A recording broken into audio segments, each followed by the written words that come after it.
Hello, everybody. Welcome to another episode of Three Questions With. It had been gently pointed out to me that I have ignored half of the comms world by not interviewing anyone from the world of agency. So here we are with Phil Borge-Slavnich, who started an agency of your own, Woosar, which is a great name, and we should talk about that at some point. But really excited to be talking to someone who's in the same boat as us. So Pleasure. And I should say, like, we're both at the same kind of age stage. How are you doing? it's funny, and I don't know if you find this, but the sleepless nights are different, but you also have that kind of feeling that I can go and do something about it, which feels a bit different. I don't know, a bit more empowering. How about you? Yeah, it's a similar thing. Like, you're absolutely right. The sleepless nights, the subject matter's changed, but it's the beauty of actually being in charge of your own destiny, that you can wake up in the morning, realize it was just night terrors, and think, actually, what shall I do about it? I'm trying to get better at making the decision that when my day is finished, I can't fix any of those problems until tomorrow. What's the Anchorman quote? 60% of the time it works every time. But yeah, it's definitely it's a different thing, isn't it? And I think work doesn't feel like work in the same way that it did when you were doing it for someone else. Yeah, it's totally that. So, like Susie, my co-founder and best mate, we We should have you had you know, both on for this, really. but she's the smarter one out of the two of us. I'm just a good lick. Alex is the smarter one, so that's why he's not doing these. But yeah, it's, we talk a lot about the kind of orientation of working for yourself after 20 plus years working for other people. And I don't think either of us realized that would be a part of what we need to do, because you Yeah, just think, oh, well, we're going to do something different now, and day one's going to be great and we'll see where it goes. But there's actually a big kind of mindset shift just in there is. you're in charge of your own destiny. Yeah, it's very true. But anyway, let's talk a bit. Let's go through three questions. So let's go into question one, that sort of dreaded dinner party question. So wait, what do you actually do? So it's a really good question. And actually, to really, really boil it down, we help people get attention. So we've done kind of a lot of work since starting Woosa on, as all agencies do, what do we stand for? Why are we different? What makes us special? And I'll be the first person to say, like, we're exactly the same as everyone else. You can dress it up in whatever way you want, but we all do the same thing. So a big part of what we've tried to stick with is to make it as simple as possible. In a line, we help people get attention. Occasionally we try and help you to not get attention. But on the whole, it's a busy world out there. And whether it's working for an individual, a brand, a business customer, we're trying to help you get the attention of the audiences that you need for the right reasons, in order to deliver all the values that we know come from good PR and comms. And it is hard these days, right? 24/7 news cycles, all these different platforms that people can use as well. Yeah, it is. And again, like, I won't sit here and say either that we had a plan to set up Woosa in the first place, because that was a total accident. B, that we thought of the name Woosa in order to have this, brilliant way of articulating what we do. But, the universe delivered. And actually, we used to joke with the word Woosa. For anyone that doesn't know Woosa, Yeah, you've got to do the background on it. so yeah, there's a classic movie called Bad Boys 2. And Martin Lawrence's character gets quite stressed out, and the shorthand for kind of calming him down is to pull on his earlobes and say Woosa. And that used to be our kind of go-to joke for in agency life. When things got a little bit too nuts, we'd kind of throw in the Woosa card. So when Susie and I actually ended up, forming the business and started working together, it wasn't through design. We didn't kind of set out to leave our roles and set up an agency. But, we both found ourselves looking for something to do between jobs, and ex-client came along and said, I've got a piece of work that needs doing. You're both unemployed. You can do it. So that's where, that's where we Happiest kicked of things off. accidents. And we had no alternative but go, great, let's call it Woosa. And then we did that thing of kind of reverse engineering. Why the name? What does that mean to us? But actually, it kind of became pretty clear pretty quickly that Woosa, is shorthand for finding calm in chaos. And the industry we work in now has never been more chaotic. Like, for brands, for businesses to try and navigate what's going on, it's very, very hard to kind of find that path through.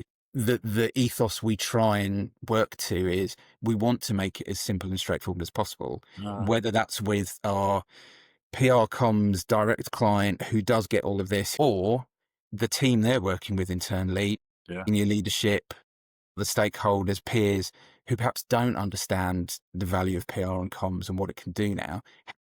It's interesting that people kind of touched on it, but no one's explicitly said that kind of calm in the storm point in the conversations I've had so far. But if you, that is really in so many ways what it boils down to, because what happens in a crisis is you have a group of people who are basically terrified most of the time because it's scary as hell. And it is the job of the corporate affairs leader or your agency or whoever it is that's the point person for that to just kind of go, let's just take a minute here. It'll all be okay. And if businesses don't have that skill set available to them, the reality is today you're going to get hit by a crisis one way or another eventually. Yeah. Yeah. What do you It's do? exactly that. It's not even just crisis. It's No. the day to day. It's the, we were working with a client a few months back and had some journalists attending something and did a briefing for some of the team on, here's just the basics of if you happen to be talking to a member of the media, not to frighten them, but, there's no such thing as off the record and all those kind of basics of, 101 media training. And a couple of the team were absolutely petrified because they thought that, their jobs would be on the line if they said the wrong thing to a journalist. In reality, the people coming were trustworthy. They weren't out to get, the latest scoop of a story. But it's just that reminder of actually, whether it is good old fashioned earned media and journalists we're talking to, or whether it's anything else that's happening where you as spokespeople in whatever guise are engaging with people external to the business, there's always an element of risk. There's always an element of, needing to have some kind of, dare I say it, control over things. And all of that actually becomes really complicated when you suddenly throw in a million different channels and the speed at which everything moves and, lots of different moving parts within an organization. Your career has been entirely on the agency side of things rather than in-house. Looking back over your career, is there a singular piece of advice that you'd like to offer yourself? Yeah. Without sounding too kind of lofty, Yeah. the thing that springs to mind is it's a Maya Angelou quote, and I'm going to read it so I get it right. Yeah, dude. Never make someone a priority when all you are to them is an option. And it sounds a bit extreme for a bit of advice for the younger me. Just be yourself would be the easy one. But I think like looking back across my career and kind of what I understand now, relationships are the heart of everything that we do, whether it's relationship with the people you're working with, in agency, in-house, wherever you are, the relationships with media, with external partners, with all of those people out there, or relationships with clients, from an agency perspective. It's called a service industry for a reason. We're there to serve. But I think back to what's been important and what's the stuff and the people that have got this far with me in my career. And it's the ones where the relationships were equal and balanced and valued and weren't about, I need to do everything the client possibly says because that's what they want and that's what's really important. There will always be an element of, we need to do what the client wants, but the ones where we've had the most fun, the ones where, I've come away with great relationships, great friendships, those times that it was a crisis or it was difficult, but you got through it and you delivered great stuff. It's where the relationship has been balanced. And I think the younger me probably too often had a bit of a kind of built-in unearned reverence for the client or certain people that I've worked with or certain relationships, that have been within those professional parameters where I probably gave too much and I cared too much when actually we work in PR. It's not life and death. So, we should take it less seriously. Yeah.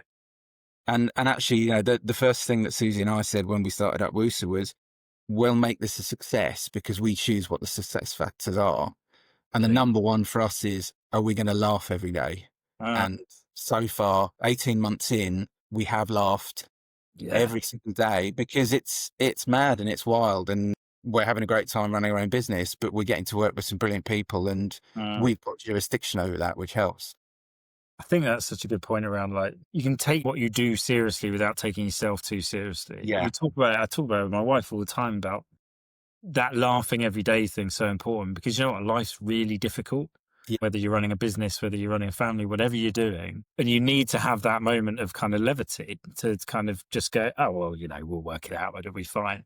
But that Yeah. other piece as well, the number of times in my old firms that I've worked for where we'd bend over backwards for people who don't value what we do. Mm. And my view on it was always, why are we even working with this person or this Yeah. organization? Because you're never going to change their mind. You're never going to get them to think differently. Alec and I, one of the things we said when we started Vox was we want to work with organizations that want to work with us, Mm. value what we bring to the table, and then that crucially value the importance of corporate affairs to their kind of way of being. And there is freedom in being able to do that. Yeah, it's it can't be, fun all day long, 24-hour disco. Like, there has to be the professionalism and the delivery and all of those elements to it. But we one of the things, again, Susie and I think were the last two people to realize was it was our chemistry that people bought into. It was only when we both had left our previous roles and started doing this together that we kind of had the light bulb moment of, oh, people are buying into the two of us together and that kind of special spark. Like, it's heartening to see when we do have introductions to people and build new relationships, that's the bit that seems to work, and that's the bit that is reciprocated, and where we then have ended up with some really, really brilliant client relationships. Yeah. Yeah. I mean, we both worked for founder led businesses in our career. And I think the one thing I've realized, particularly since becoming a founder, is people really value working with founders. But once you start hiring, you have to hire really well. Otherwise, Mm. you start to dilute the thing that makes you great in the first place. And It's a similar thing for us. Like, we've got that same point that we don't want to hire until there's absolutely no other option. yeah, and that sort of challenge of attracting, hiring, retaining talent is central to business success at a certain point, right? How many businesses that fail have got one of those three things wrong? Right, we could carry on this in this vein for ages, I think. But so you can take this question as the if money were no object way, Yeah. just whatever way you want. But if you weren't working in the world of comms and brand, what would you be doing? Well, do you know, I think friends and family would answer this question for me. I'd be doing something dramatic. So I think probably I'm a frustrated singer, actor, dancer. I wouldn't say I could do any of those things, but I'm frustrated that I'm not doing them. Yeah, I Um, mean, that's fair enough. I always remember my school report from my drama teacher, which my parents still quote to me regularly, was, he's a totally dramatic experience, which, I love that. if ever I win an Oscar, I'll be thanking her for that.